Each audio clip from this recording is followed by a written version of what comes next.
Oh, right, wrong wrong page. So what is that? Ooh. I guess that is one way for this podcast to kick off. That is one way for my this theology podcast to kick off. Immediately get some of the old bugs out where you're like, "Oh, right, I remember that's going on." Um, Hello and welcome to our second episode of Moonlit Theology. I am your armchair theologian, Isaiah. I'm just here to talk about stuff. We're right now we're doing a at this point it's a series on kind of looking at the Bible as a piece of literature, not as a you know one big book. There's a bunch of stuff to it. Last episode we had talked about kind of the different genres within the 66 books within this story. Today we are actually going to be talking about kind of reading this thing critically, because I think there is an issue where a lot of people get the face value, they get the surface of it. And when they get the surface of it, they do misinterpret some of the other stuff. So we're going to be kind of diving in there. And of course, today we're actually going to be getting into what it says, because it's really important that when we to give examples, and I want to give examples of the things I'm talking about. So, like always, as usual, we will be going through it, and then of course afterwards we will have a Q&A. Welcome to Moonlit Theology. Like I said before, we still don't have like a set script at the beginning here, our new podcast, and we will get right into it. All right, let's talk about reading this thing critically, because I think there's a lot of people that either take it too literally, take it completely literally when it's not, take it either too metaphorically when it's literally. And so it's important to be able to look at yourself. And this is going to sound a lot like an English lecture, because part of what people learned in school was critical reading. And that's really important, is to be able to critically read. So, of course, like when you're reading something critically, any sort of book, not just biblical, but any sort of book, you've got to look at it from a different area. You don't want to just take what it says at its word, just say, okay, that's what it says. No, you want to compare it to what's coming before, what's coming after, what it's referencing when it is referencing something, because there's some things in this book, that in the Bible, that they talk about where it's not, where it's referencing other parts of the book. This happens a lot in the Gospels, where it is, you get all these where it is written. And so you compare it like you would any other piece of literature. In school, you're taught to read things critically. And I think it's important that a lot of people have missed that. And it's like, great, you can read that in the same way. You can open up this book and you can go, what does this actually say? And what is it actually talking about?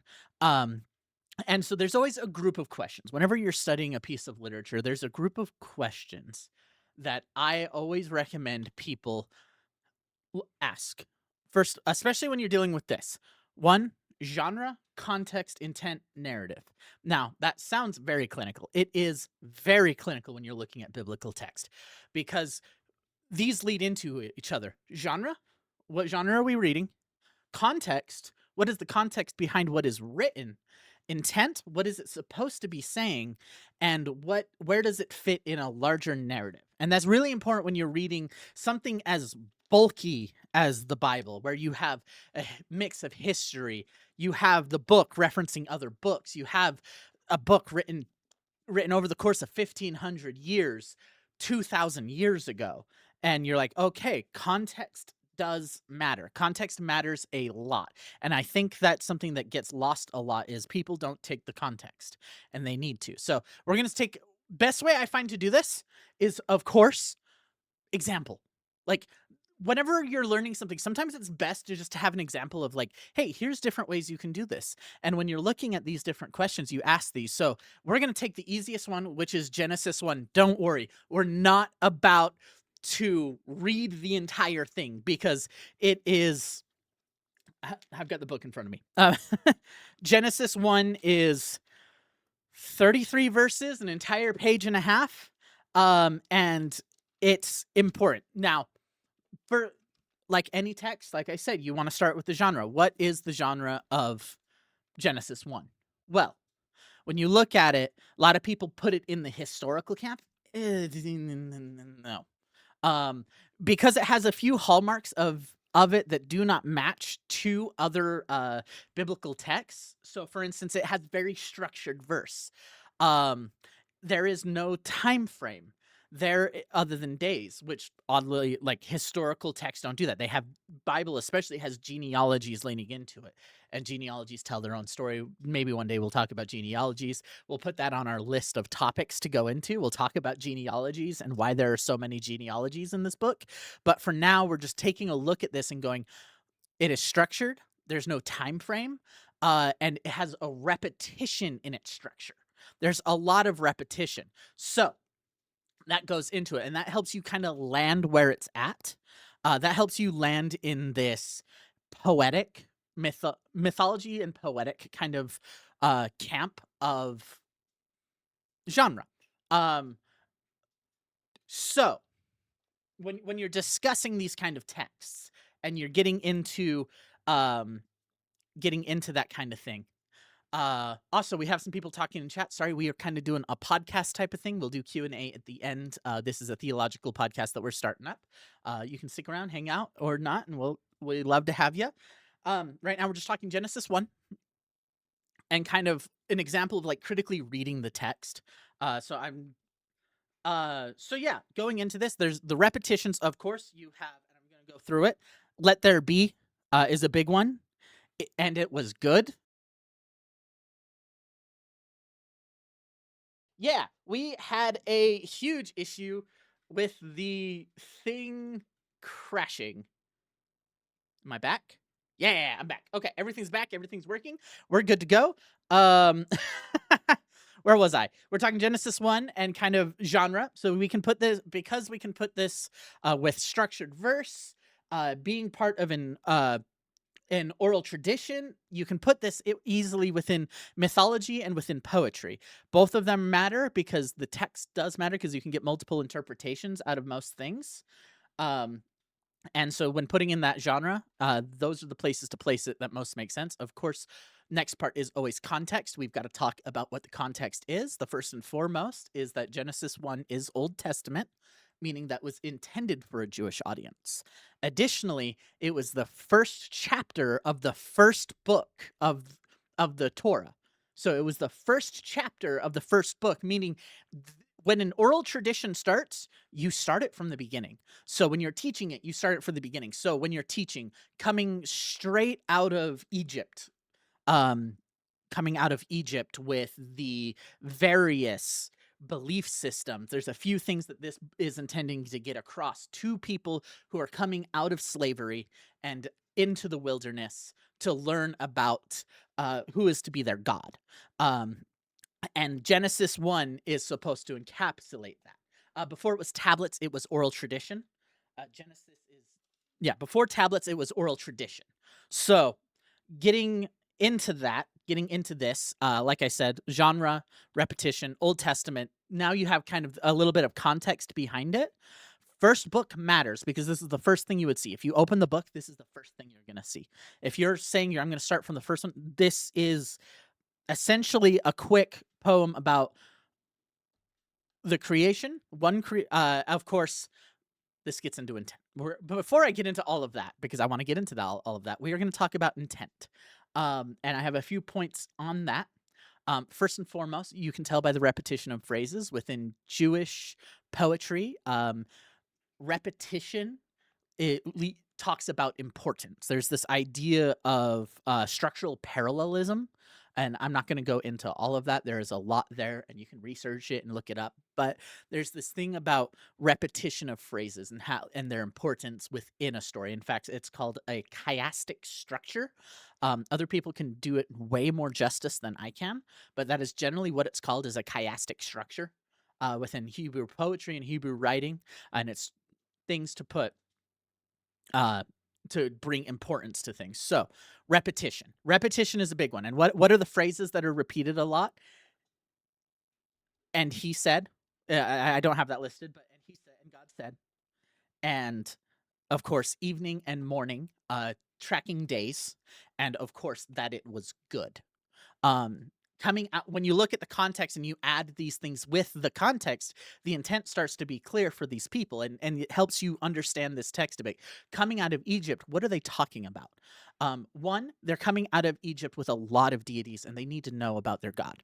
And so coming out of Egypt, learning about the God that pulled them out of Egypt, they need to encapsulate who that is very easily for the people to understand. And that is through the repetition, the idea that creation, everything was made by one entity. Their God, for them, God is the only God, and therefore it's like, okay, this says he created everything. That's very important. And the second part that they get into is it was, and creation is good. That and creation is good. When you're establishing a creator and you're establishing it's first created by one person. Second, and creation is good.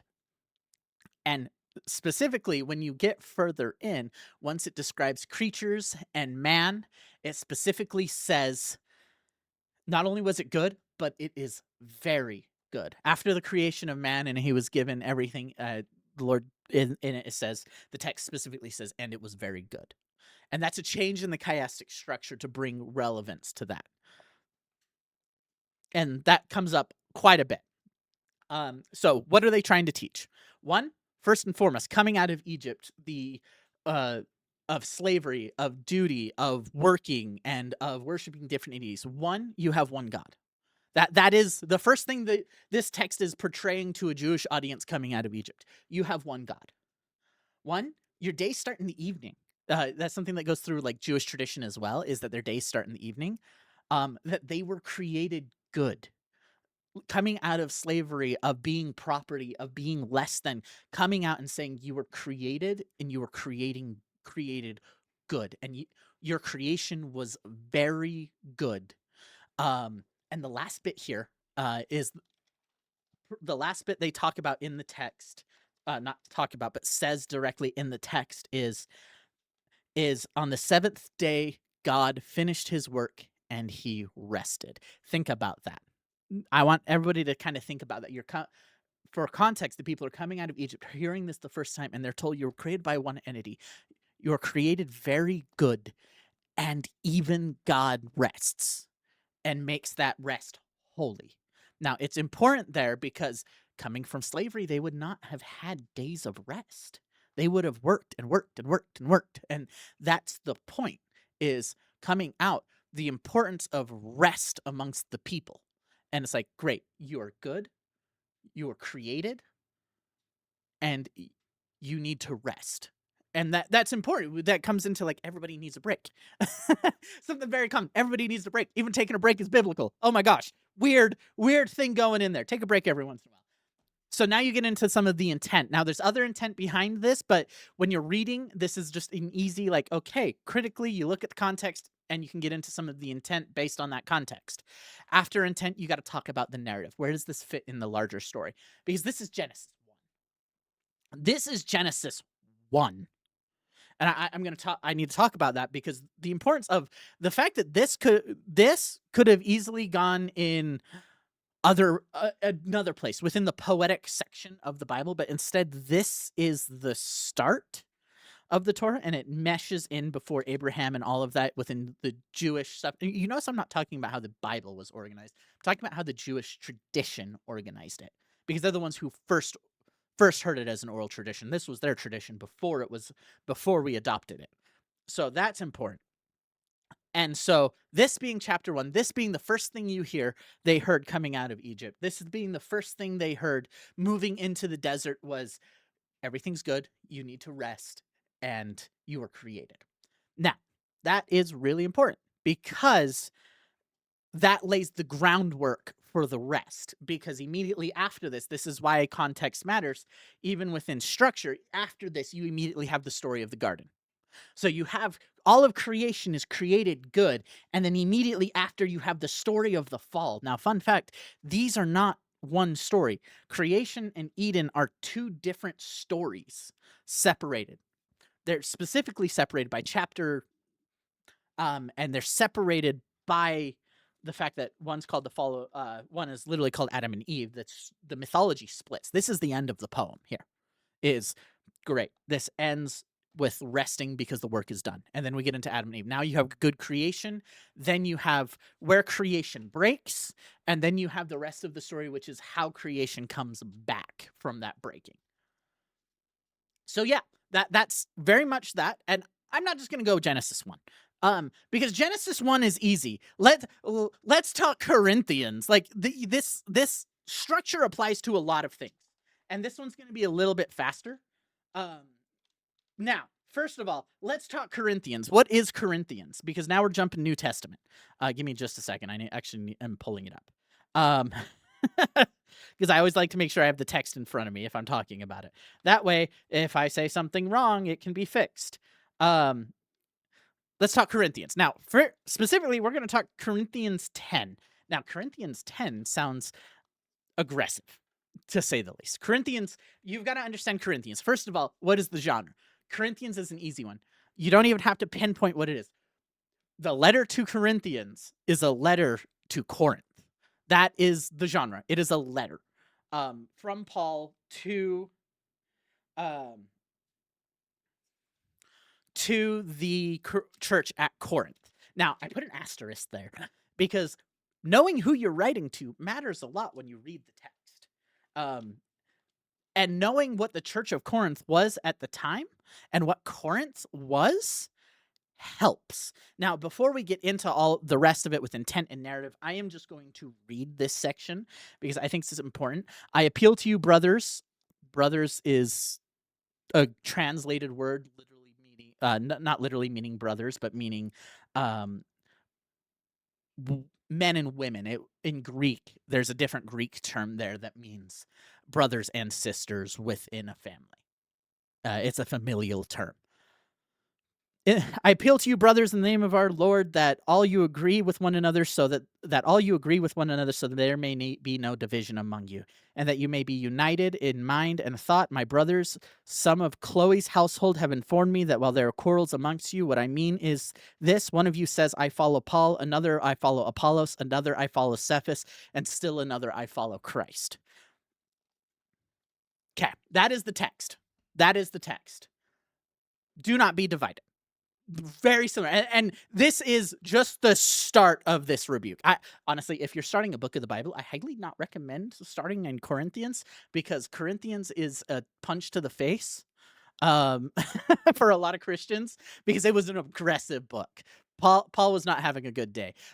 So genre, context. Context matters. One, at the context is, this is a letter from Paul to the church at Corinth. Fun fact, Paul established the church at Corinth. Paul's the one that went through and set it up. So this is something he set up and formed, and now he's writing a letter to. And what is its intent?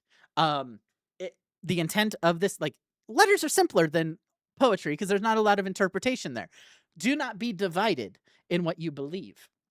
And what that's talking about is, as the text said, some of you say I follow Paul. Some of you say I follow Cephas. Some of you say I follow Apollos. Those are all people within the church. Some of you say I follow Christ. No, they believe certain things. In fact, the next verse says, is Christ divided? Was Paul crucified? Were you baptized in the name of Paul? And this is Paul going through and going, you were not supposed to divide. I was very clear about this. I was very clear about who you follow. And you guys splitting like this is causing disunity. In fact, he gets very aggressive. If you want a punch to the face, it's Paul. Paul will kick you in the teeth. It's just how it is. So I'm going to read the rest of this because it's pretty funny. Is Christ divided? Was Paul crucified for you? Were you baptized in the name of Paul? I am thankful I did not baptize any of you except for Crispus and Gaius. So no one can say that they were baptized in my name. That is an aggressive way to rebuke. And of course, when you were looking at this critical position on these texts, the intent is a rebuke. What is he rebuking? The division of the church. Why is he rebuking it? Because they're fighting about it. Because there's a lot of fighting going on in Corinth. And Corinth is a very, when you look at Corinth, and this is where context comes into it, Corinth is a port city, a very popular port city in the Mediterranean. In fact, a lot of goods went through there, and in fact, it was a diverse city because it was where the goods from the east came into the west. So most goods came through Corinth. When it was coming to Greece, it was also the capital of essentially Roman Greece. I got to remember the term Iarche or something like that, and that's important. Is knowing the city structure and that there were many temples there, being like the major ones being a temple to Aphrodite and to the god of the sea, and all of that coming into this church that was set up there. And of course, the narrative is, hey, these letters are, and the larger. We'll get into the larger narrative. Are the letters of Paul are to the early churches, each of them addressed to a specific church about specific problems going on in those churches. They are meant for believers. Um, in fact, if you look at Corinthians later on, he specifically says, "Hey, you're supposed to be behaving differently in the church." And I'll get to that at some. We'll get to that talking point because I would like to talk about the letters at some point, but that's down the road. Because he talks about like, hey, you're not supposed to be letting these things happen on your watch in your church. And so the narrative is the early church is being set up. There are things going wrong in the church. There is division. There is problems. And Paul's writing them to correct them.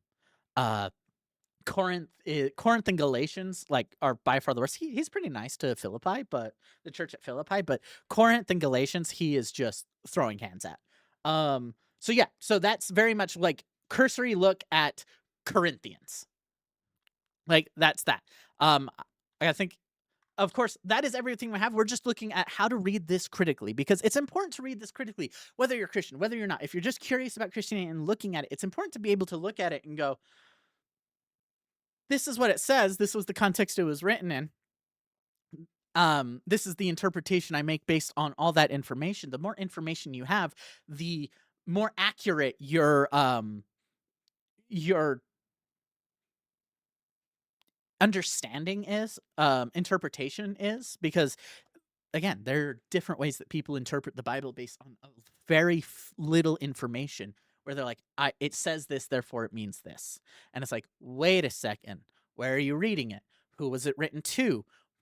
Is it part of a larger picture? Is it part of a larger picture? That's a lot of that's why I bring narrative into this. What is the larger picture around these? Of course, that is the end of our conversation here. We're going to be moving into our Q&A for our live viewers. For those that don't know, we do these live. If you are not seeing us live, go ahead and hit the follow, hit the like, hit the share it with all your friends. This is how you and the people you know that could use this information. You're seeking understanding. Send it to them. And we're gonna go to our Q&A.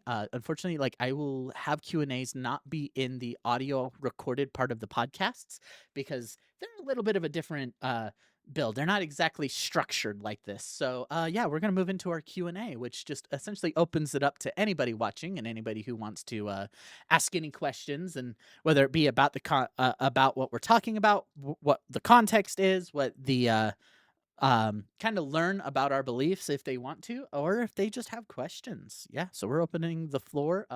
In fact, give me just a second to pull up my TT